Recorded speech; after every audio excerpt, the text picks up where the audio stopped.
Halo, selamat pagi, selamat siang, selamat malam teman-teman semuanya, sahabat super, sahabat Suharyanto Putra. Nah, selamat datang di YouTube channel saya, sebuah YouTube channel yang akan banyak bahas tentang dunia HR, tentang dunia karir, dan juga tentang leadership, pengembangan diri, dan juga tentang pendidikan. Nah, hari ini saya kedatangan tamu istimewa nih, gitu ya. Namanya Mbak Desi Rizky Syahputri atau akrab dipanggil dengan Mbak Dea, seorang product manager juga, gitu. Pokoknya udah melalang buana, gitu. Jadi pengalamannya banyak banget, jadi aku undang di sini untuk berbagi ke teman-teman semuanya. Kebetulan Mbak Dea ini background-nya pernah di bisnis juga, pernah di operation juga, dan akhirnya shifting ke product management. Dan sekarang kesibukannya apa, nanti tanya langsung ke beliau ya. Gitu, pokoknya banyak banget aktivitasnya. Nah, bagi teman-teman semuanya nih yang sedang menyiapkan karir ke product management gitu, mungkin sering banget gitu kalau kita lihat nih gitu ya Mbak Dea, profilnya mungkin ada di LinkedIn gitu ya, mungkin ada di beberapa yang teman-teman pernah lihat, dan ini cocok banget. Nanti kita belajar dan menggali lebih dalam kenapa Mbak Dea akhirnya shifting ke product management gitu. Mungkin pertama kali boleh kenalin diri Kak Dea supaya teman-teman di sana lebih dekat nih dengan Kak Dea. Oke, halo, selamat siang. Kebetulan sekarang lagi siang ya teman-teman. Namaku Desi Rizky Syahputri. Nah tadi sempat disampaikan juga ya, akrab dipanggil Dea. Saat ini saya menjabat sebagai Growth and Strategy di Krealogy. Nah, tadi kalau sempat diceritakan dikit ya, sebelum kesini tuh sempat melanglang lah, ada sempat di product, di operations, terus juga sempat jadi business analyst gitu. Dan itu tuh nanti mungkin kita akan cerita banyak bagaimana sih kayak shifting karir itu bisa membantu kita dalam menemukan apa sih sebenarnya karir yang cocok buat kita, buat teman-teman gitu. Mungkin nanti kita akan bahas juga ya, Mas Suhar, kalau teman-teman yang ada yang bingung dengan karirnya sekarang, mungkin ngerasa salah jurusan atau mungkin aduh bener nggak ya sekarang tuh saya berkarir di bidang ini gitu. Nanti kita bakalan ngobrol lebih lanjut. Mbak Dea udah mention gitu ya, mungkin di luar sana teman-teman tuh ada yang aduh gue dulu jurusannya apa ya, dan sekarang merasa bahwa kayaknya gue udah salah jurusan, atau mungkin sekarang lagi berkarir di bidang apa terus kepikiran kayaknya sekarang banyak banget nih kebutuhan talent-talent di bidang produk mungkin ya, atau mungkin digital marketing, atau mungkin engineer atau programmer atau data analytics, apapun itulah. Kebetulan mungkin teman-teman juga ada yang tertarik ke product management, ini cocok banget nih. Hari ini mungkin kita akan coba dengar cerita dari Mbak Dea nih. Nah Mbak Dea, supaya orang lain lebih kenal lebih dalam lagi gitu ya, boleh diceritain nggak background karir sebelumnya itu apa, sehingga atau mungkin dari jurusannya apa dulu deh kali ya, jurusannya apa terus akhirnya berkarir kemana, terus akhirnya tadi ya Mbak Dea mention bahwa ternyata kayaknya yang cocok tuh yang mana gitu ya, akhirnya kan eksplorasi sampai menemukan, memantapkan diri, nyemplung di bidang yang sekarang. Oke, menarik nih Om Suhar. Kebetulan ya dulu background aku tuh adalah teknik industri pas kuliah gitu. Jadi pas selama kuliah kuliah itu ya teknik industri itu sendiri itu merupakan jurusan yang cukup generalis gitu. Jadi kita belajar mulai dari ilmu eksak sampai ilmu sosial gitu, mulai dari teknik mesin, teknik elektro, terus ada juga teknik sipil, ilmu komputer itu kita juga belajar, sampai ke ilmu sosial seperti psikologi, manajemen organisasi seperti itu. Jadi akuntansi kita juga belajar. Jadi iya, jadi kita tuh belajar banyak banget nih, Mas Suhar, banyak hal, tapi kayak fungsi dari teknik industri nanti adalah kita yang menjahit semua itu gitu. Jadi kita tahu nih generalnya dari masing-masing keilmuan gitu. Nah itu tuh kalau dulu kenapa aku memilih teknik industri sendiri, karena menurutku kalau kita memang pengen jadi leader ke depannya, kita tuh at least harus tahu nih apa yang dilakukan oleh tim membernya gitu. Itu yang waktu itu saya merasa saya akan dapatkan di teknik industri gitu. Makanya saya pilih teknik industri. Dan relasi kepada product management sendiri itu kebetulan cukup mirip nih, Mas Suhar. Jadi kalau di teknik industri kan dia belajar banyak hal, terus dia tuh yang menjahit semuanya kan gitu. Yang membedakan dengan manajemen kan, kalau manajemen dia cuma lebih ke ilmu sosial aja gitu, tapi kalau teknik industri ini kan multidisciplinary gitu lah ya. Iya, betul. Product management sebenarnya gitu. Jadi product manager itu tuh juga kita harus tahu tentang bisnis, kita juga harus mengerti tentang user experience, kita juga harus tahu tentang teknologi gitu, dan kita berdiri di tengah-tengah sebagai orang yang mengkombinasikan perspektif dari sebuah hal ini gitu. Yang mana itu juga persis banget dengan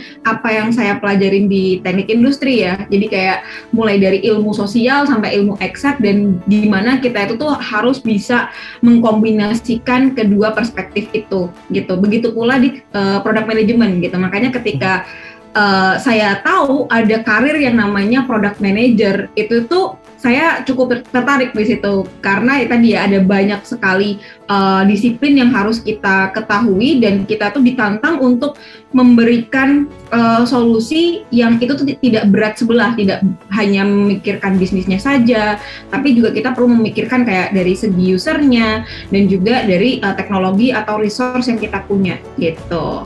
Ya, oke, menarik. Jadi sebenarnya ada kemiripan ya antara teknik industri dengan produk manajemen atau produk manager itu sendiri, Pak. Nah, tapi Mbak, yang menarik lagi, aku pengen kulik lebih dalam lagi. Nah, waktu dulu kan memang teknik industri terus lulus kuliah kan nggak langsung ke produk manajemen kan waktu itu gitu kan, sempat nyemplung di bidang lain dulu gitu. Berarti itu tuh gimana sih waktu itu Mbak prosesnya sampai akhirnya ketemu sama produk manajemen, dan gue yakin deh gue mau ke sana gitu. Oke, menarik. Dulu pas pertama kali lulus kuliah itu tuh aku terjunnya ke strategic planning associate, itu tuh di operations. Nah, kalau handling operations pada saat itu kan saya handle ke tim lapangan ya, area field team, terus ngehandle itu teman-teman lapangan yang mungkin kalau dulu tantangannya itu adalah mungkin kayak dari segi bagaimana cara berpikir, terus juga bagaimana cara bertindak, itu tuh bisa dibilang cukup berbeda, dan saya harus menjembatani antara perusahaan dan juga teman-teman lapangan tadi gitu. Jadi kayak misal ada kebijakan baru, ada peraturan baru, atau misalnya ada kita bikin KPI baru gitu tuh, itu saya yang menjembatani gitu kepada teman-teman di lapangan, karena kan nggak semua orang tuh bisa mengerti ya kebijakan dari perusahaan. Nah, itu tuh yang di situ saya bertugas untuk menerjemahkan supaya teman-teman di lapangan tuh bisa mengerti, bisa paham, dan pada akhirnya dari customer kita pun juga akan mengerti gitu. Kenapa sih kita ada fitur-fitur baru? Kenapa kita ada kebijakan-kebijakan baru? Misalnya tiba-tiba ada kita menambahkan fitur keamanan misalnya OTP gitu. Nah, itu tuh dari saya perlu untuk bisa menjembatani komunikasinya. Setelah dari Strategic Planning Associate ini nih sebenarnya yang membuat saya tertarik ya ke Strategic Planning Associate, karena ketika di teknik industri kan saya sudah belajar nih beberapa keilmuan yang mana saya ke depan tuh sudah ada ini Mas, saya pengen jadi leader gitu kan one day di company, bahkan mungkin bisa starting company saya sendiri gitu. Kayak coba ke yang Strategic Planning Associate ini, karena menurut saya ketika kita membuat satu perusahaan atau mungkin kita menjadi sebuah leader di dalam satu company ya, kita perlu tahu bagaimana memanage manusia dulu. Meskipun saya nggak di HR, tapi ketika saya bekerja di operations, itu tuh saya juga mau nggak mau harus mempelajari tentang human gitu. Jadi itu saya belajar banget sih yang di operations gitu. Lalu setelah di operations, saya merasa bahwa wah ini saya perlu untuk mengasah skill bisnis saya nih gitu. Saya merasa punya potensi di menganalisis bisnis, terus juga membuat strategi, tapi di operation itu tuh saya tidak mendapatkan ya gitu. Jadi saya terpikir untuk melangkah ke bisnis analis berikutnya gitu. Jadi di bisnis analis itu sendiri yang saya lakukan adalah saya menganalisa bisnis kita tuh sekarang seperti apa, mulai dari transaksinya, dari program-programnya yang kita keluarkan itu tuh efisien atau enggak, dampaknya seperti apa, dan program apa yang harusnya kita lakukan gitu. Jadi itu di bisnis analis. Nah, mungkin pas di bisnis analis ini tuh yang menjadi starting point saya nih, Mas Suhar, dalam saya akhirnya berpikir, oh kayaknya saya pengen deh jadi product manager gitu. Nah, jadi, itu kenalnya karena memang di company itu ada position itu atau gimana, Mbak? Kenalnya sebenarnya karena iya betul, di company itu tuh ada posisi itu. Jadi dulu di company yang pas saya jadi bisnis analis ini, setiap tim itu tuh ada pasangannya, ada pasangan PM sama bisnis analis. Gitu. Tapi di tim saya tuh nggak ada PM-nya. Gitu. Jadi saya juga ngerangkap jadi PM juga gitu. Jadi saya bisnis analis sama kayak PM, tapi saya cuma sampai bikin requirement-nya aja nih, mau dibikin fitur apa, gitu. Nah, waktu itu saya merasa kayak, wah, saya pengen nih, kayak membuat sesuatu gitu kan. Saya suka nggak cuma menganalisa, tapi juga saya pengen menciptakan suatu fitur, suatu produk gitu. Dan pada saat itu tuh saya agak gemes gitu, Mas. Jadi ketika saya udah bikin nih requirement-nya ya, udah ada fiturnya, saya mau bikin fitur ini, tapi pada implementasinya saya tuh tidak bisa melihat ini tuh bagaimana dampaknya, terus pengerjaannya itu seperti apa, terus ini tuh cocok nggak sih buat usernya, terus bagaimana feedback dari usernya. Nah, karena pada saat itu saya posisinya tuh tetap di bisnis analis, jadi saya tidak punya wewenang untuk bisa melihat proses development-nya sampai kepada user gitu. Jadi pada saat itu saya pengen nih fitur-fitur yang tadi sudah saya initiate atau saya inisiasi,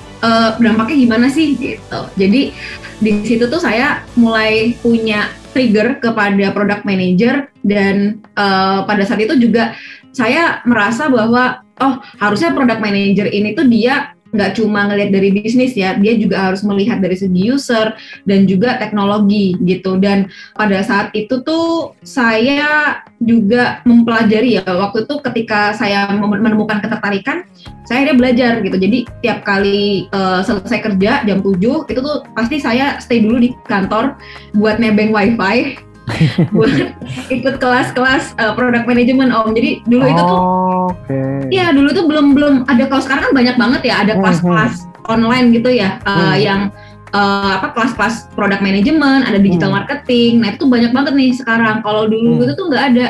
Dulu itu tuh saya harus cari-cari sendiri nih, harus inisiatif ke beberapa website inilah yang menyediakan kursus ya. Sama ini juga ada salah satu website yang menyediakan info-info tentang webinar, seminar gitu yang gratis. Nah, itu dulu saya sering banget ikut itu. Gitu. Iya. Nah, dari sana berarti akhirnya memantapkan diri, wah kayaknya gue mau nyiapin diri deh atau masuk ke dunia product manager tadi ya, Mbak ya gitu. Iya, betul.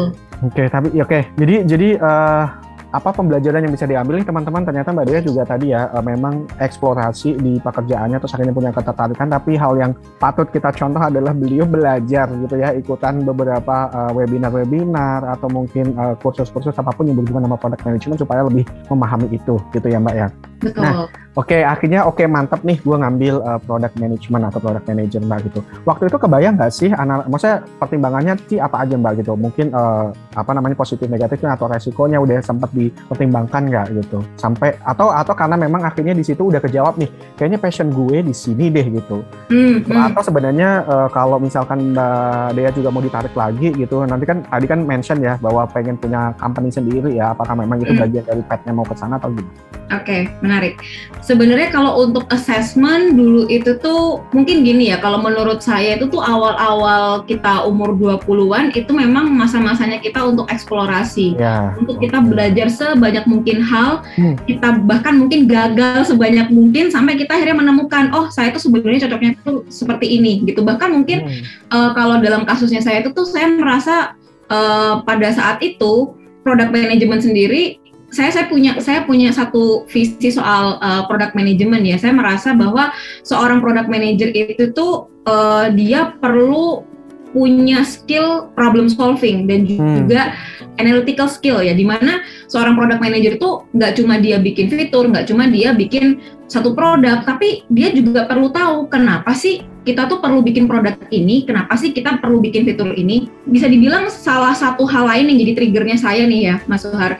Pada saat itu tuh saya merasa bahwa kok banyak banget ya product manager yang ya beberapa yang saya tahu itu tuh ya mereka cuma ya ngejalanin kalau ya ngejalanin request gitu loh. Jadi misalnya kan kita bikin fitur ini, ya udah bikin ya pokoknya ini kita mau bikin fitur ini, tapi ketika coba saya tanya kira-kira itu kenapa, alasannya apa, nah itu yang bisa dibilang masih sedikit PM yang tahu kenapa sih kita tuh harus membuat satu fitur, satu produk, alasannya apa, rasionalnya apa gitu. Jadi itu yang saya merasa mungkin kita perlu lebih banyak PM yang punya skill seperti itu gitu, dimana tidak hanya menjalankan teori-teori yang sudah ada, teorinya seperti ini, atau misalnya ya request dari manajemen seperti ini, tapi orang yang benar-benar punya critical thinking ya, yang punya critical thinking dan dia juga bisa melakukan analisa ini kenapa seperti ini. Nah pada saat itu kan skill yang sudah saya punya kan bisnis analisis nih, bisnis analis ya,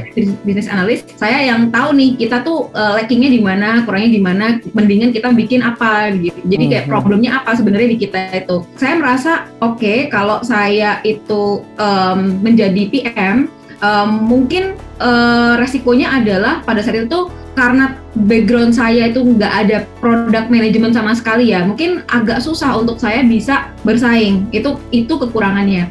Tapi dari kekurangan itu, Mas Suhar, saya belajar jadinya ya. Saya belajar untuk bisa nge-package diri saya itu tuh supaya bisa berbeda dari kandidat lain gitu. Jadi exactly yang saya waktu itu bilang ke user saya pada saat itu, calon user saya pada saat itu tuh adalah kenapa saya itu tuh perlu dipilih gitu jadi PM, karena saya bilang saya tahu saya punya skill analisis yang ya cukup baik lah untuk kita tuh bisa mengetahui problemnya itu tuh sebenarnya ada di mana, mungkin dari segi user dan juga bisnis gitu. Karena the best way untuk kita bisa tahu problemnya kita apa itu kan dari data gitu. Nah, saya bilang bahwa ini adalah hal yang bisa saya bawa ketika saya jadi product manager. Saya tidak akan membuat fitur atau produk yang istilahnya tuh nggak kepake gitu. Karena kebanyakan ketika seorang product person itu dia tidak tahu kenapa alasannya harus buat ini, buat itu. Sering kali tuh ya fiturnya ada, tapi akhirnya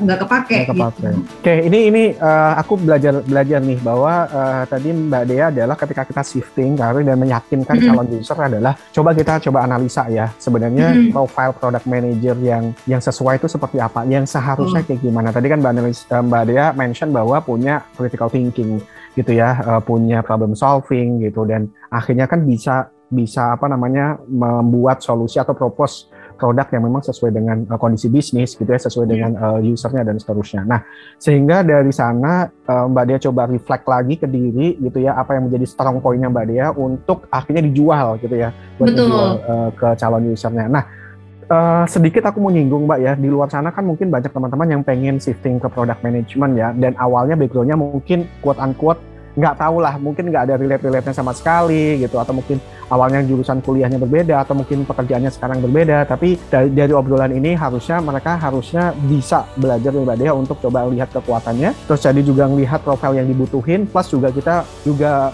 technical thing kan juga belajar itu kan juga bisa disiapin ya gitu. Dan bahkan ketika misalkan mereka udah ngikutin kayak kursus atau camp, harusnya itu bisa menjadi modal atau bekal gitu. Nah, ada hal lain lagi nggak sih Mbak Dea gitu, ketika misalkan gue di HR terus tiba-tiba mau shifting ke produk gitu, kira-kira apa sih yang harus dimiliki atau disiapin gitu ya sama teman-teman yang lagi pengen shifting gitu?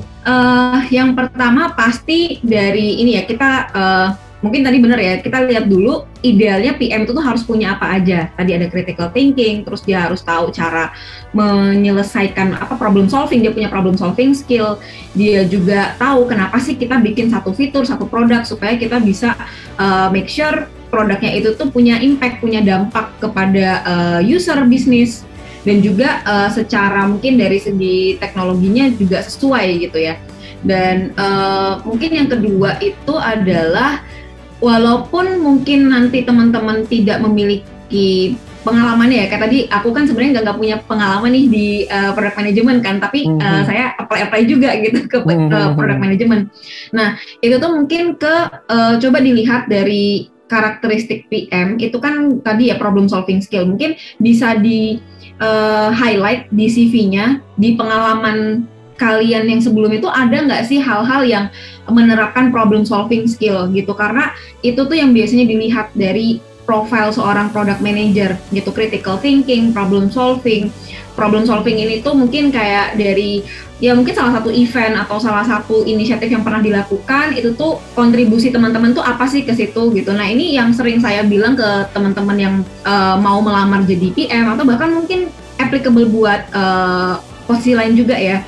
Kita itu tuh sebaiknya menampilkan di CV kita itu tuh lebih ke achievement-nya kita gitu, kontribusinya kita terhadap inisiatif itu apa gitu, rather than kita kasih job desk gitu. Oh, saya mengerjakan ini, mengerjakan itu. Karena basically job desk itu kan kita bisa lihat ya, kadang ada di job halaman posting ya. Halaman rekrutmen itu ya. Nah, itu sih. Jadi teman-teman coba lihat CV-nya, terus mungkin kayak reflect back ke pengalaman tuh, kontribusinya teman-teman itu tuh apa, dan masalahnya apa, dan teman-teman tuh apa nih yang dikontribut sama teman-teman gitu, dan sehingga nanti itu menghasilkan berapa persen kenaikan, atau misalkan membawa berapa banyak orang baru gitu, atau misalkan orang yang akhirnya itu dia pakai produknya teman-teman terus gitu. Jadi sebenarnya product management sendiri itu tuh dia bisa datang dari berbagai macam disiplin, karena teman-temanku yang sesama PM itu tuh mereka ada yang backgroundnya dari teknik perminyakan, ada yang dari hukum, macam-macam gitu. Jadi product management sendiri tuh belum punya satu standar, oh kamu harus datang dari background ini, enggak juga gitu. Karena turns out bahkan teman-teman aku yang dari background yang tadi ya hukum, teknik minyak gitu tuh, itu tuh mereka very mereka cukup bagus. Mereka merupakan orang-orang yang tadi dia kritis, problem solving skill-nya bagus, dan juga bisa melakukan yang namanya prioritization. Dia memprioritaskan mana yang perlu dikerjakan duluan, mana yang enggak gitu. Jadi jangan khawatir kalau teman-teman tuh ada di background yang beda gitu. Karena aku dulu pun kalau di product management ini kan satu ilmu yang baru, Mas. Jadi ilmu baru yang baru masuk gitu ya di Indonesia gitu. Bukan yang udah lama banget kayak akuntansi, bahkan mungkin HR itu udah lama banget ya, turun temurun kan. Nah, dari product management sendiri karena dia masih baru, itu tuh dari semua PM, bahkan kayak ini tuh dari beberapa kali diskusi dengan teman-teman sesama PM ya, mereka pun tuh juga sebenarnya masih belajar gitu. Jadi kayak jangan menunggu, oh saya harus lulus sertifikasi ini dulu, itu dulu, atau saya harus ikut bootcamp A, B, C, baru saya memulai jadi product manager. Nggak harus. Yang paling penting adalah bahkan ketika nanti teman-teman jadi PM pun, itu tuh teman-teman masih akan belajar gitu. Banyak hal yang masih akan dipelajarin gitu. Jadi ini tuh merupakan lifelong learning sebenarnya jadi PM. Ketika memulai jadi PM, misalnya kalau aku dulu ya, aku dulu kan lemahnya di teknologi ya, di bagian teknologi, jargon-jargonnya itu kan banyak banget ya. Dulu tuh aku bahkan nggak ngerti API itu apa, SDK itu apa, pas aku nyemplung jadi product manager. Dan pada saat itu tuh engineer di timku tuh mereka curhat ke aku, dia ini ada ini nih API-nya bla bla bla gitu kan. Terus aku kayak aku tuh sebenarnya bingung, tapi pada saat itu karena memang aku PM dari squadnya gitu ya, kalau aku bingung pun kan berarti timnya juga bingung gitu. Kalau akunya bingung apalagi engineer-nya kan. Nah akhirnya pada saat itu tuh yang aku lakukan adalah aku coba memahami logiknya, logikanya, alur logikanya ini apa.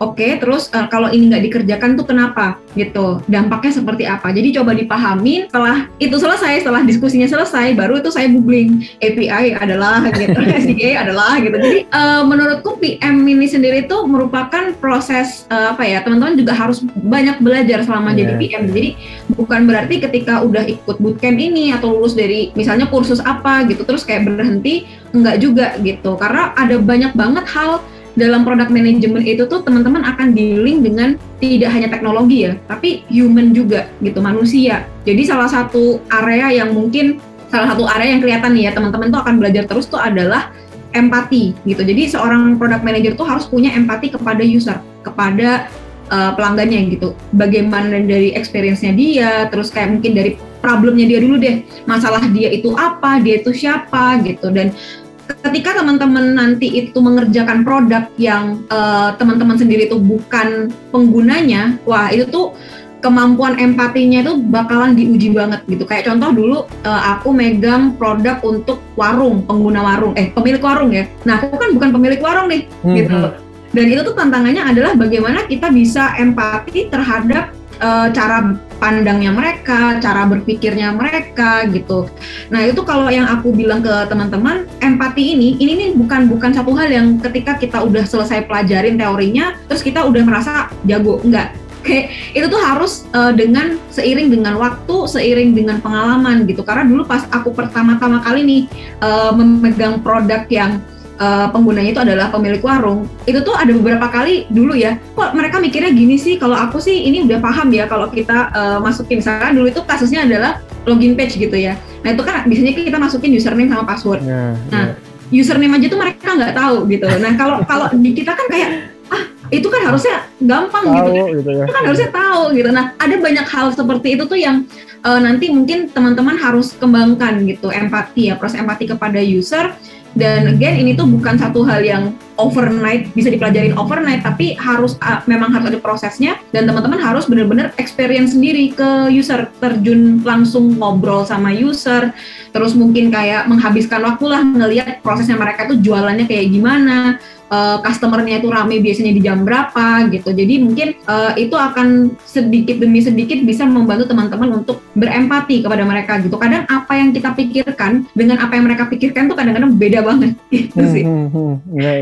Gitu. Oke, thank you Mbak Desi. Ini udah panjang banget ya jelasinnya, udah sampai skill yang dibutuhkan dan memang apa yang harus dilakukan gitu. Nah, tadi aku garis bawahi aja ya bahwa teman-teman ini sebuah bidang baru gitu, dan ini open to all gitu ya, dari semua background. Tadi Mbak Dia juga mention gitu ya, mau hukum, mau anak teknik minyak atau apapun, ternyata itu terbuka lebar gitu ya. Sama sebenarnya di HR gitu ya, nggak selalu harus anak psikologi gitu, tapi sebenarnya background apapun bisa open asalkan memang terus belajar. Dan tadi Mbak Dia juga mention, walaupun kita udah belajar, udah ikutan camp, dan kita udah masuk nih nyemplung ke product management, tapi juga harus terus belajar karena at the end juga, kalau bahasa aku kadang-kadang setiap produk itu punya unique values yang berbeda-beda lah Mbak ya. Karena let's say misalkan Mbak Dia tadi mention nih gitu ya, waktu itu misalkan di company A gitu, dan di company B, di company C pasti itu berbeda, tapi memang ada beberapa hal yang perlu kita samakan gitu ya, terkait dengan mindset-nya tadi gitu ya, terkait dengan skill-nya dan seterusnya, dan empati penting banget. Mbak Dea, mungkin kita tadi udah ngomong panjang lebar soal product management ya, tapi kalau mungkin aku di sini pengen coba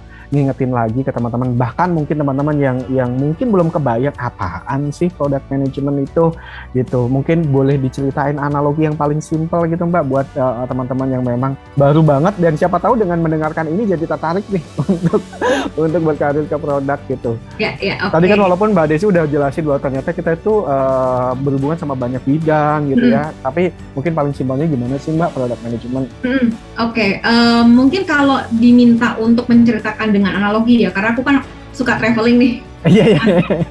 Ini ya background-nya udah kelihatan ya. Yes. Jalan-jalan, suka traveling. Nah, biasanya analogi yang saya pakai itu adalah product manager itu tuh misalnya gini, dari Mas Suhar minta kita pengen pergi ke misalnya ke Bandung ya, kita posisi di Jakarta nih. Mas Suhar juga yang bilang kita ke Bandung di tanggal misalnya 17 Agustus ya, hari kemerdekaan. Terus abis itu kita punya ongkos sekian ratus ribu. Orang yang memikirkan bagaimana cara kita ke Bandung itu adalah saya, product manager gitu. Jadi saya memikirkan yang pertama, jangan dari apanya dulu, tapi dari how-nya dulu. How-nya itu tuh adalah sekarang kita lihat dulu posisi kita sekarang di mana gitu. Jadi kita perlu menganalisa dulu current state-nya kita tuh di mana, posisi kita sekarang di mana gitu. Jadi kita melihat dulu posisi kita di mana sih? Oh, di Jakarta. Setelah kita tahu di Jakarta, kita lihat dari titik kita sekarang dari Jakarta ke Bandung tadi itu tuh medannya seperti apa. Kita lihat medannya kayak gimana, terus itu tuh bisa dicapai dengan apa aja. Setelah kita melihat medannya tadi, kita kan berarti di situ memproyeksikan ya, kira-kira itu tuh kebutuhannya apa, problemsnya apa selama perjalanan gitu. Apakah nanti itu kita melewati gunung, gundukan tanah atau apa gitu. Nah, itu kita juga harus tahu gitu. Nah, setelah kita menganalisa medannya, kita lihat lagi dari budget yang kita punya berapa sih gitu, budget yang kita punya, dan alat kendaraan atau kendaraan yang kita punya pada saat itu, kita punya apa aja gitu. Nah, itu analogi dari seorang product manager itu juga melihat dari resource yang dimiliki. Setelah kita tahu problemnya, kita tahu ini tuh medannya seperti apa, masalahnya apa, kita perlu lihat ke dalam nih, resource yang kita punya itu tuh apa. Sebagai product manager, kita melihat dari jumlah engineer yang kita punya, terus teknologi yang sekarang kita pakai, itu tuh sebenarnya memadai untuk solusi yang seperti apa. Nah, nanti dari kita kan akan brainstorm brainstorm nih, oh kita ke Bandung, dari Jakarta ke Bandung tuh bisa naik sepeda motor misalnya, naik sepeda motor, atau naik mobil, bus. Nah itu kan ada banyak pilihan. Nah nanti dari kita sebagai seorang product manager, berdasarkan resource yang kita punya dan juga resource ini ya, baik itu cost dan juga secara manpower kayak dari engineer-nya. Nah, itu nanti kita yang akan menentukan yang paling efisien yang bisa kita lakukan sekarang itu kita pakai apa aja nih gitu kan. Modelnya bisa macam-macam. Bisa jadi kayak kita naik motor sampai titik mana terus kita nyambung bis gitu kan. Nah, kayak gitu. Jadi yang menentukan gimana caranya kita pakai apanya ke Bandung itu adalah product manager gitu. Nah, tadi Mas Suhar itu tuh analoginya sebagai bisnisnya. Tuh Mas, kira-kira seperti itu ya analoginya. Oke, semoga teman-teman juga kebayang ya gitu. Jadi dengan analogi itu semakin mudah nih gitu untuk dipahami nih. Tadi Mbak dia mention ya bahwa ini adalah sebuah keilmuan yang baru juga atau mungkin juga bidang yang baru juga, dan kebetulan memang di banyak company teknologi terutama ya gitu. Nah, product manager ini ada gitu. Nah, sebenarnya kenapa sih perlu ada seorang product manager di company? Itu satu Mbak. Terus yang kedua, kira-kira masa depannya ke depan kalau memang berkarir di sini kayak gimana sih menurut Mbak Dea sendiri? Oke. Kenapa sebuah perusahaan perlu product manager? Yang pertama gini, kalau di company ya, kalau kita bicara mungkin beberapa perusahaan yang belum ada product manajernya nih, misalnya di masing-masing itu kan biasanya ada marketing, ada operations, terus ada tim bisnisnya gitu. Nah, biasanya masing-masing divisi ini punya kepentingannya masing-masing gitu. Kalau marketing dia biasanya pokoknya tuh traffic saya pengennya tuh banyak traffic. Terus operations, ini gimana kita caranya punya sales lapangan ini banyak, di field tuh ada banyak sales.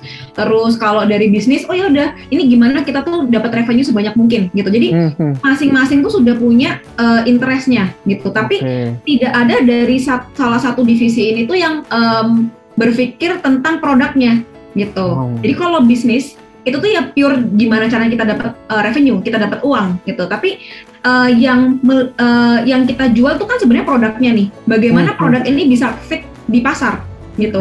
Nah, that's why itu kita perlu ada product manager, di mana product manager ini nanti yang akan diskusi ya dengan berbagai macam divisi ini nanti gitu. Makanya salah satu hal yang mungkin nanti teman-teman akan kerjakan juga sebagai product manager itu adalah managing stakeholders gitu. Karena stakeholdernya akan ada banyak banget nih, dari tim marketing, operations, terus tadi ya ada tim bisnis, terus belum lagi dari manajemen, top manajemen gitu ya. Nah, itu tuh nanti teman-teman tantangannya adalah gimana caranya teman-teman bisa mengedukasi masing-masing divisi ini tentang produknya teman-teman. Jadi nanti yang berdiri di tengah-tengah yang melakukan prioritas mana yang perlu dikerjakan duluan sesuai dengan fokus bisnis dan juga mungkin problem dari user dan juga teknologi yang sekarang kita punya, itu adalah teman-teman gitu.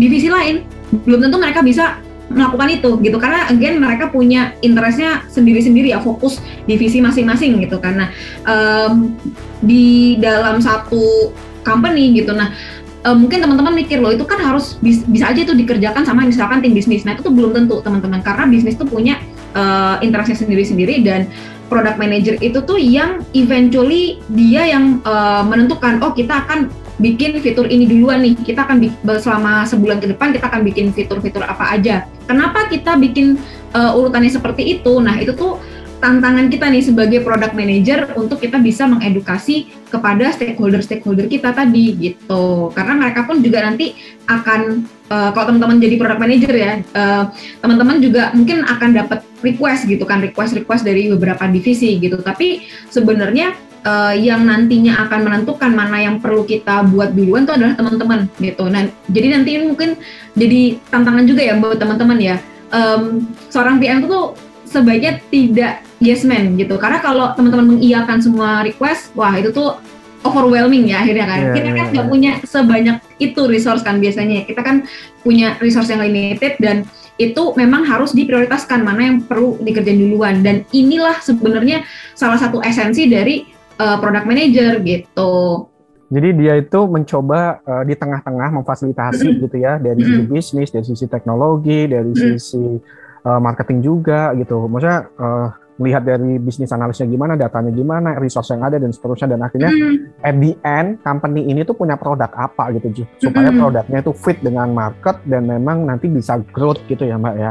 Gitu. Betul. Dan mungkin kalau aku nambahin satu lagi ya Mas, product manager ini juga yang menentukan. Misalnya kita kita mau bikin fitur A gitu. Nah kadang-kadang tuh nggak yang kita juga yang menentukan fitur A ini tuh rilisnya tuh seperti apa sih. Jadi nggak semua fitur tuh kita harus rilis tuh kita nunggu perfect dulu terus kita rilis. Tapi kadang-kadang kita yang menentukan ini kita mau versi yang simpelnya dulu nih, kita rilis ke luar terus kita lihat gimana feedback dari user. Nah itu tuh yang menentukan juga product manager gitu, dimana nanti sebenarnya salah satu hal yang aku pelajarin juga ya di beberapa tahun belakangan tuh produk sebenarnya tidak harus berupa teknologi, tidak harus berupa sesuatu yang dilakukan development atau pengembangan gitu ya. Nah itu juga yang nanti jadi tantangan kita.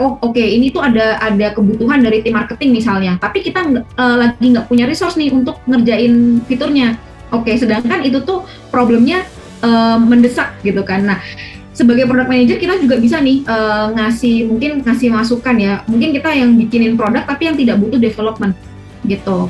Jadi nanti sambil kita melihat di prioritas pengerjaan, sambil pengerjaan itu berjalan gitu ya, kita bisa ngasih solusi produk yang itu tidak membutuhkan development. Nah itu tuh juga nanti jadi tantangan kita juga gitu.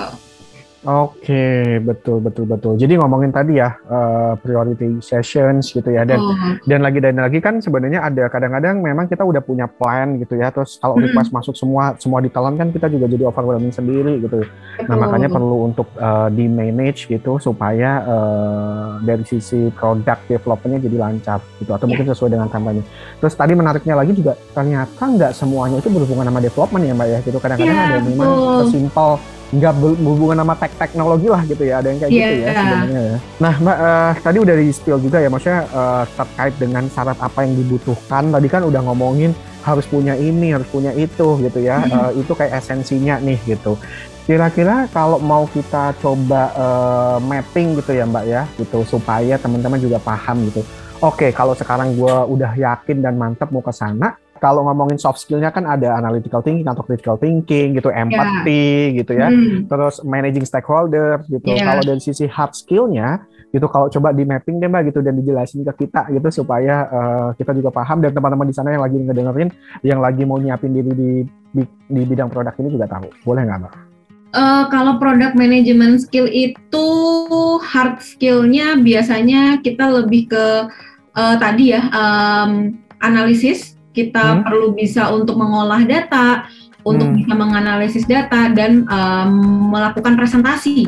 Nah, biasanya skill yang penting ini juga adalah presentation skill, walaupun kedengarannya kayak halah remeh gitu kan. Tapi seorang product manager itu tuh yang kita lakukan itu adalah pitching kepada stakeholder. Ketika kita mau bikin satu fitur baru, kita mau bikin satu produk baru, itu biasanya kita melakukan pitching dulu nih. Kita melakukan kalau istilahnya itu adalah kick off. Kalau di kita kick off, itu tuh kita mempresentasikan. Kita akan bikin fitur apa, targetnya siapa, nanti ini tuh dampaknya seperti apa, kenapa kita bikin fitur ini. Nah itu tuh nanti kita presentasikan gitu, dimana nanti audiensnya itu bukan hanya teman-teman dari produk, tapi juga teman-teman yang datang dari divisi lain gitu, yang mungkin kayak dari segi penyampaian. Nah ini challenge-nya juga nih, dari segi penyampaian kita perlu menjembatani komunikasinya itu tuh supaya bisa dimengerti nih oleh teman-teman dari divisi lain gitu.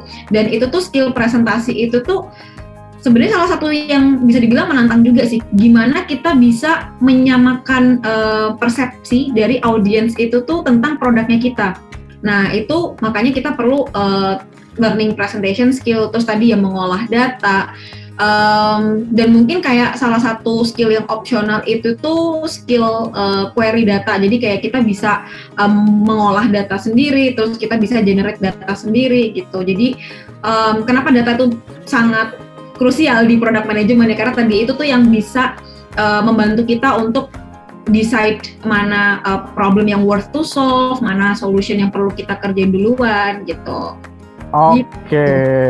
Thank you Mbak Dea. Ternyata presentasi penting juga ya supaya nyamain persepsi, nyamain expectation, dan memang semuanya jadi buy-in gitu ya. Jadi memang ada semi communication skill-nya di sana dan convincing orang gitu. Terus kalau ngomongin query data gitu ya, dengan itu berarti harus saya bisa SQL gitu Mbak, atau apa sih biasanya kalau misalkan aku nanya day to day-nya gitu ya, sebenarnya kalau sebagai seorang product manager itu tuh tools yang dipakai untuk kerja itu apa sih? Oh oke. Ini lebih ke tools ya? Atau tools atau mungkin aplikasi atau apapun yang bisa menunjang ya. Kalau olah datanya tuh apakah sedalam yang pakai let's say pakai Python kah, atau pakai apa, atau pakai apa nih biasanya? Yang Mbak Desi lakuin ya? Mbak Dea lakukan. Oke, sebenarnya nggak harus sampai coding, karena basically PM tuh nggak harus bisa coding, saya pun nggak bisa coding. Jadi kalau untuk tools yang kita pakai itu, yang pertama, ini ada beberapa macam ya, ada beberapa macam ya. Yang pertama itu tuh adalah project management. Nah, ini tuh project management tools itu yang paling sering dipakai oleh product manager. Yang pertama pakai Jira, pakai Trello. Nah, itu tuh untuk kita bisa memantau proses dari pengembangan produknya. Gitu. Jadi produk ini tuh sekarang progresnya udah sampai mana gitu. Nah itu tuh yang mungkin nanti akan paling sering dipakai dan pasti dipakai oleh product manager gitu. Terus yang kedua mungkin untuk dokumentasi ya, untuk kita bisa membuat satu dokumen tentang fitur. Nah itu tuh juga salah satu pekerjaan day to day-nya PM tuh, membuat detail requirement spec-nya dari fitur itu tuh apa sih, flow-nya seperti apa, nanti tampilannya kayak gimana, terus kenapa kita perlu buat si produk ini tadi ya, kenapa kita perlu buat produk ini, terus nanti itu impact kemana aja nih si produknya dari segi metrics misalnya. Terus kayak nanti itu ada beberapa ini nggak sih persyaratan validasi di dalam fiturnya. Nah itu ada di situ semua. Dokumentasi ini biasanya kita pakai ya ada satu company sama Jira tadi ya, Confluence, itu kayak Wikipedia. Jadi di dalam satu dokumen itu tuh udah ada source berbagai macam sumber yang bisa kita akses untuk yang terkait dengan pengembangan si fitur-fitur tadi gitu. Jadi gunanya adalah untuk mengkomunikasikan ke divisi lain atau stakeholder lain. Jadi kalau misalnya mereka mau tahu, kalau aku pengen tahu flow-nya si fitur ini tuh di mana, nah itu nanti kita bisa referensi ke tadi dokumen sudah kita buat. Dokumentasi itu. Maupun nanti misalnya kalau ada tim baru nih, anak-anak produk baru, atau ada pergantian pemain ya, ada yang resign, ada yang ngegantiin kan. Nah, orang yang ngegantiin ini dia bisa ngelihat nih, oh dari existing atau fitur-fitur yang sudah ada sekarang, itu tuh cara kerjanya, flow-nya itu seperti apa sih, terus ada apa-apa aja tuh yang di dalam. Nah, itu tuh bisa jadi referensi dari orang-orang baru tadi gitu. Terus yang ketiga, kalau ini kan dokumentasi ya, yang ketiga itu biasanya data. Nah ini data ini sebenarnya kita nggak hanya nggak cuma dari product manager aja nih yang memutuskan kita mau pakai tools apa gitu. Tapi biasanya dari tim entah tim data atau tim engineer yang memutuskan kita pakai yang mana. Nah itu biasanya yang kita pakai tuh ada macam-macam. Ada Metabase, ada Redash. Dan juga ya mungkin beberapa tools lain yang bisa buat kita tuh narik data dan menampilkan data dalam bentuk mungkin grafik gitu. Nah itu tuh biasanya kalau teman-teman masih awam gitu ya di data, nggak apa-apa, itu biasanya teman-teman jangan sungkan, jangan takut untuk minta tolong ke tim data atau mungkin teman-teman engineer untuk mungkin bisa bantu teman-teman di bagian datanya gitu. Terus yang selanjutnya itu tuh ada tools untuk, ini juga penting nih, yang keempat itu ada tools untuk kita bisa bikin prototype gitu. Jadi prototype ini tuh desain atau seenggaknya gambaran dari fitur nanti itu akan seperti apa sih gitu, supaya apa? Supaya mock up-nya gitu ya Mbak ya? Betul, mock up-nya. Mock up itu tuh mungkin kalau teman-teman teman-teman bayangin tuh mock up itu tuh adalah kayak gambar alur yang masih sketch gitu, masih sketsa yang dia itu tuh sebenarnya menitik beratkan ke fungsionalitas dari fiturnya itu sendiri gitu. Jadi nggak perlu desain yang udah cantik, yang komponennya udah bagus, udah wah ini tuh harus warnanya udah sesuai lah sama yang nanti akan dikeluarkan, enggak gitu. Tapi yang penting adalah kalau mock up itu tuh intinya stakeholders itu tuh bisa tahu nanti fitur ini tuh akan seperti apa alurnya, terus nanti kalau tombol ini diklik dia kemana, dia munculin apa gitu. Seperti itu sih mock up. Nah itu tuh biasanya ada macam-macam juga, ada yang paling sering dipakai itu tuh balsamik, teman-teman. Jadi kalau pengen coba-coba nih jadi PM, terus coba-coba bikin mockup, itu tuh tools yang paling simple menurutku itu adalah balsamik gitu, untuk kita bisa bikin yang versi mockupnya dulu nih gitu. Kalau teman-teman nggak bisa desain gimana? Nggak bisa, saya nggak tahu desain nih, saya nggak jago di desain gitu. Saya nggak jago di desain jujur gitu. Jadi biasanya kalau untuk prototype yang masih tadi ya masih bentuknya mockup, itu memang dikerjakan oleh PM biasanya. Tapi kalau udah yang versi kita nyebutnya itu high fidelity ya. High fidelity itu tuh biasanya dikerjakan oleh teman-teman desainer gitu. Jadi high fidelity itu tuh adalah prototype yang sudah menyerupai yang nanti akan kita keluarkan kepada user gitu. So, yang biasanya desainnya. Biasanya dikerjain sama teman-teman UI ya, Mbak ya? Betul, gitu. Nah, ini juga mungkin seninya dari PM sendiri ya, Mas Suhar ya. PM itu tuh dia ibaratnya kayak konduktor gitu. Apa ya, yang di orkestra itu loh ya. Ya, choir director gitu ya. Iya. Jadi ada orang-orang yang sebenarnya itu lebih spesifik yang menangani hal itu, tapi juga seenggaknya kita sebagai PM itu tuh kita perlu kita harus tahu desainnya itu seperti apa, alurnya seperti apa, kita harus tahu tentang user experience gitu. Walaupun nanti sebenarnya itu ada orang lain yang dia lebih tahu tentang UI UX gitu.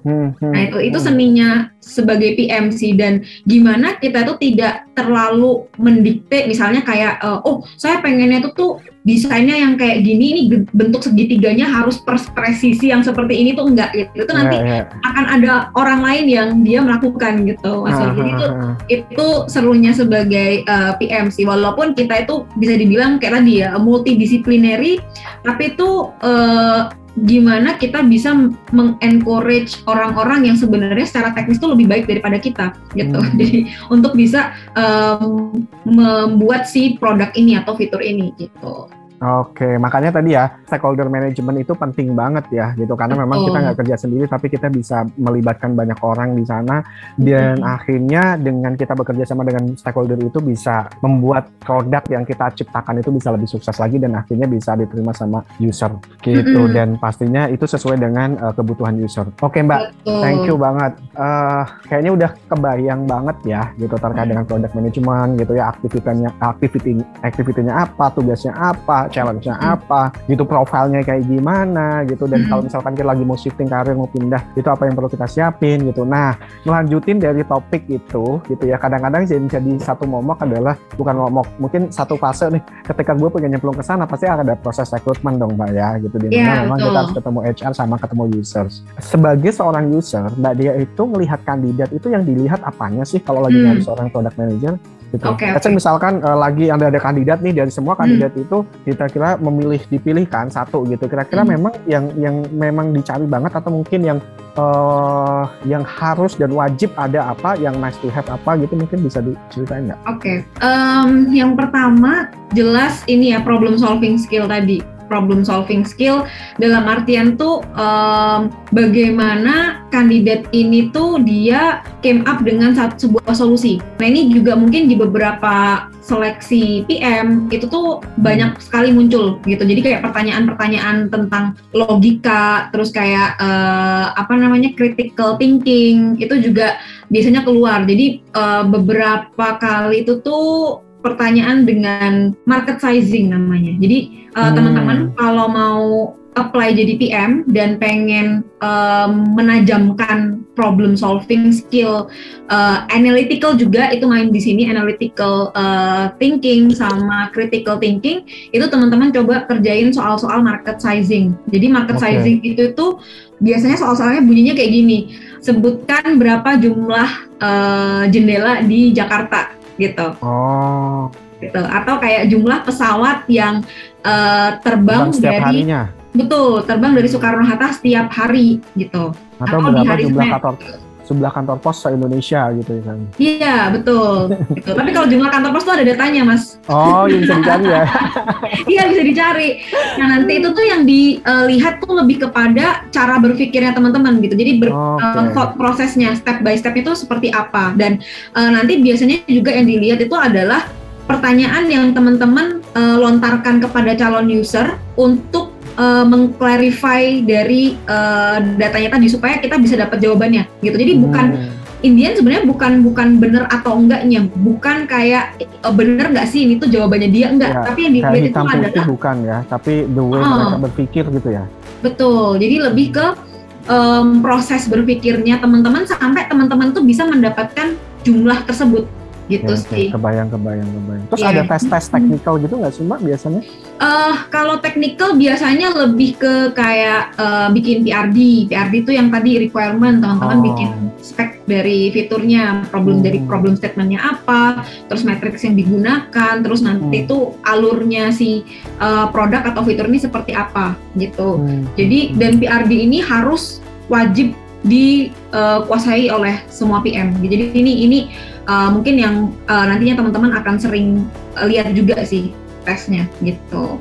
Oke, berarti tadi ya kalau gue boleh simpulin Mbak, jadi logika berpikir, problem solving, yang ngomongin critical thinking juga gitu ya. Terus biasanya pertanyaan atau mungkin tesnya ada market sizing sama tadi ya terkait dengan PRD ya, tentang requirement, dokumen requirement-nya itu memang harus bisa dibuat gitu ya. Ada lagi nggak selain itu Mbak?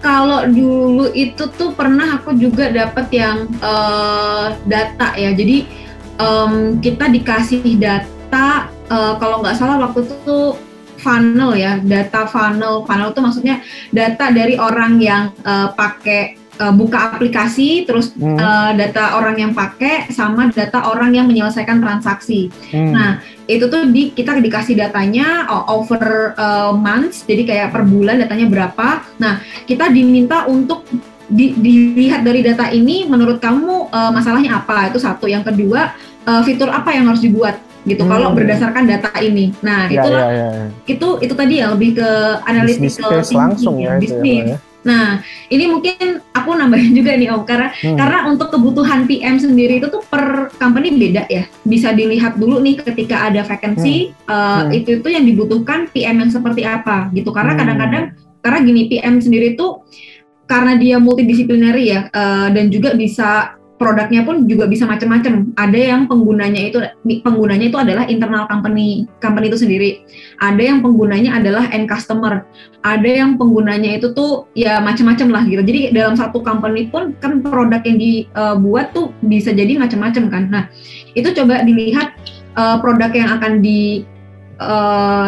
di-handle itu tuh apa, dan nanti itu tuh mungkin juga perlu dipastikan sebenarnya itu tuh yang dibutuhkan PM ini tuh perlu lebih kuat di bisnis kah atau misalnya di teknologinya kah gitu, karena terkadang ada kebutuhan seperti itu. Dan tadi yang case yang ketiga yang tadi aku bilang tentang data, itu memang dibutuhkan PM yang dia skill di bisnis itu sangat-sangat sharp gitu ya, sangat-sangat tajam gitu. Jadi itu sih mungkin bisa jadi pertimbangan teman-teman juga ketika memilih vacancy di product management, karena nggak semua lowongan PM itu tuh pasti mengerjakan hal yang sama gitu, enggak. Tapi kadang-kadang yang dilakukan tuh beda sesuai dengan produk yang dia handle. Sama ya, jadi beda company, beda kebutuhan, dan beda kayak misalkan sama-sama product manager, tapi kayaknya mereka lagi nyari orang yang let's say strong di technical things atau teknologi gitu ya. Ada yang strong di bisnis gitu, atau mungkin strong di data gitu, karena memang kebutuhannya beda, jadi produknya beda. Sama sih di HR juga sama kan, terimnya kan banyak ya, ada di rekrutmen, ada yang L&D, ada yang di PM, ada yang di macam-macam, ada culture gitu. Makanya balik lagi nih yang dibutuhin tuh strongnya di mana. Jadi memang mau nggak mau kita perlu kenalan ya gitu sama calon company yang kita mau deketin, dan yang mereka butuh apa dan seterusnya, sehingga kita bisa mapping out gitu kira-kira gue fit gak sih gitu.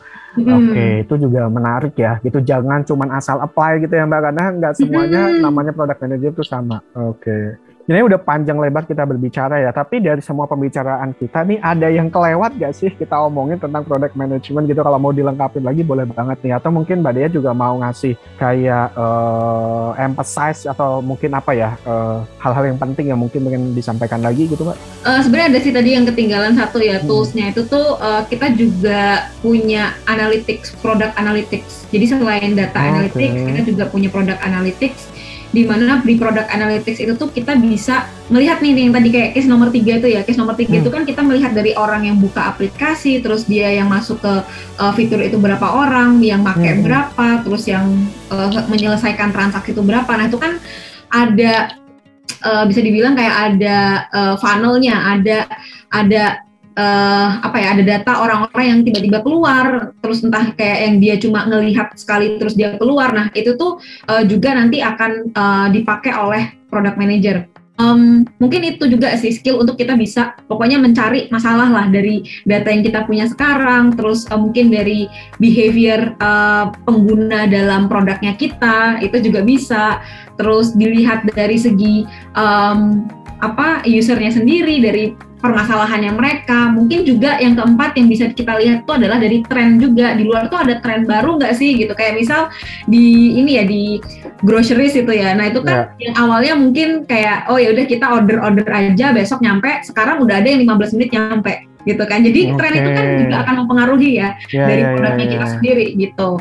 Jadi itu juga mungkin teman-teman ke as a PM juga harus terbuka dengan apa yang sedang ngetren sekarang, terus apa saja sih kompetitor kita tuh habis ngapain aja sih gitu yang bisa mungkin mempengaruhi market, mempengaruhi customer-nya gitu.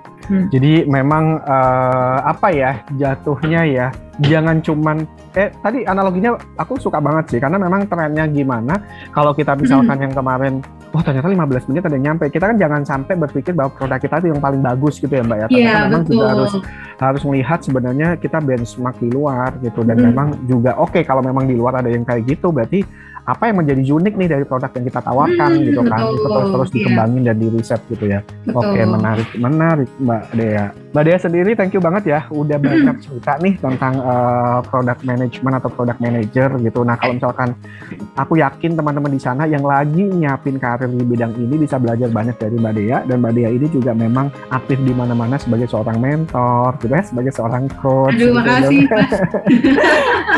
Iya. Dan FYI teman-teman, kita kemarin tuh nggak sengaja banget kita akhirnya satu batch gitu ya di sertifikasi coaching gitu. Jadi gitu.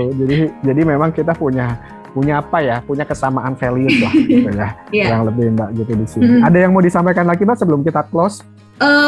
Mungkin buat teman-teman yang mau shifting karir, baik itu di product management atau di hal lain ya, saranku tuh banyak belajar dan jangan takut salah, jangan takut gagal, karena personally aku banyak belajar tuh dari failures gitu, dan dengan kita experience langsung itu adalah cara kita untuk belajar melalui pengalaman gitu. Jadi nggak cuma kita tahu teorinya, tapi kenapa sih kita tuh pakai teori itu, kenapa sih dia itu tuh seperti ini alurnya. Nah, itu tuh akan kita dapatkan kalau kita mau mencoba, mau belajar, mau dan siap untuk fail gitu. Jadi jangan menunggu teman-teman sampai 100% siap untuk bisa memulai, tapi nggak apa-apa, mulai aja dulu, karena along the way teman-teman pun sebenarnya akan belajar banyak hal dari pengalaman gitu sih. Oke, thank you Mbak Dea. Jadi jangan takut memulai ya, jangan takut mencoba dan memulai, karena at the end dengan proses itu, karena aku percaya bahwa belajar yang paling impactful adalah dengan mencoba melakukan gitu ya. Kalau di training sendiri kan banyak framework ya. Salah satu on the job training, real case masuk ke sana itu justru memang lebih nangkep nih gitu, lebih jelas, lebih banyak belajarnya dibandingin misalkan classroom gitu dan seterusnya. Dan tadi aku mungkin mau highlight juga yang Mbak Dea juga mention ya, ternyata memang di usia 20 sampai 30 itu memang masanya eksplorasi ya. Jadi teman-teman juga ketika misalkan usianya 20 tahun atau mungkin menghadapi krisis seperempat abad lah, atau itu kan istilahnya ya gitu, bingung mau kemana dan seterusnya, nggak masalah, karena ini memang proses eksplorasi sehingga nanti teman-teman semakin yakin memantapkan diri ke sana. Tapi hopefully bisa selesai gitu ya sebelum 30 tahun. Tapi kalau memang sekarang aku 30 tahun nih gitu, ada juga loh Mbak gitu, misalkan udah 30 tahun ke atas terus akhirnya kayaknya dia mau shifting karir, ini bukan bukan yang kata terlambat juga ya Mbak ya, karena at the end memang belajar itu penting, dan kita nggak pernah tahu dengan kita belajar nanti siapa tahu nih gitu ya bisa ngerubah sesuatu lah ke depan gitu, baik dari sisi karir ataupun apapun itu gitu. Termasuk Mbak Dea sendiri ya, belajar terus tadi yang di-mention itu tadi, walaupun udah nyemplung di product management tapi terus belajar gitu, dan nggak cuma product management teman-teman, jadi ikutan sertifikasi ini, ikutan sertifikasi itu wujud dari Mbak Dea juga suka belajar gitu. Oke. Thank you banget ya Mbak Dea. Ada hal lain lagi nggak sebelum gue close nih? Kayaknya banyak nih yang mau disampaikan atau nggak ada? Apa ya? Kayaknya udah semua sih. Ya satu lagi sih mungkin ya. Jangan takut untuk challenge status quo. Kalau jadi product manager ya jangan takut untuk challenge status quo. Mungkin kayak jangan jadi yes man, jangan takut untuk challenge status quo, apalagi. Ya itu pokoknya banyak belajar lah. Kuncinya jangan takut gagal dan jangan membandingkan diri dengan orang lain gitu. Kadang-kadang kayak orang lain pun sebenarnya juga punya tantangannya sendiri gitu teman-teman. Mungkin juga jadi ini ya yang ragu-ragu gitu Mas. Oke. Gitu. Nah Mbak, kayaknya jangan takut gagal tuh di-mention mulu deh. Aku pengen nanya sedikit aja gitu. Tipsnya Mbak Dea untuk ngadepin kegagalan itu gimana? Tipsnya untuk menghadapi kegagalan, satu, jangan take it personally gitu. Jangan take it personally. Kalau misalkan gagal itu ya udah, oke, saya gagal, dan apa nih selanjutnya yang perlu saya lakukan gitu. Jadi lebih ke solution oriented. Itu tuh kita lihat, oke, kita sudah gagal, terus next time mesti ngapain gitu. Karena dulu aku pernah ada di fase juga take it personally banget, sampai kayak ya inilah pokoknya baper apa segala macam ya, nangis gitu kan. Tapi nggak apa-apa, kalau mau emosional nggak apa-apa, nangis selesai, terus kita lihat ke depan tuh mesti ngapain gitu. Jadi itu failures, dan setelah kita udah tahu solusinya mesti ngapain, yang ketiga adalah apa yang kita bisa pelajarin dari situ, yang kita tuh jangan sampai mengulangi hal itu ke depannya gitu. Untuk ke depannya kita perlu melakukan apa nih supaya kita tidak atau at least mengurangi frekuensi hal itu terjadi. Supaya nggak jatuh di lubang yang sama gitu ya Mbak ya. Betul, jadi berkembang kan kitanya. Thank you banget Mbak Dea. Itu, dan teman-teman semuanya silakan kalau mau engage langsung dengan Mbak Dea ya, nanti aku juga akan mention sosial medianya. Nanti kalau misalkan butuh atau ada yang mau ditanya silakan, karena memang Mbak Dea ini juga pasti seorang mentor juga, dan banyak kelasnya tentang product management nanti yang teman-teman bisa coba kulik-kulik gitu. Dan thank you banget Mbak Dea gitu, sekali lagi semoga sukses selalu, sehat selalu ya gitu ke depannya, dan semoga ini bukan kali terakhirnya ya berbagi gitu. Hopefully nanti satu saat kita bisa kolaborasi lagi dan bisa berbagi ke banyak teman-teman muda di sana yang lagi menyiapkan karir masa depannya. Thank you Mbak. Sama-sama, aku juga senang ada di sini teman-teman. Jangan lupa share ya. Oke, siap.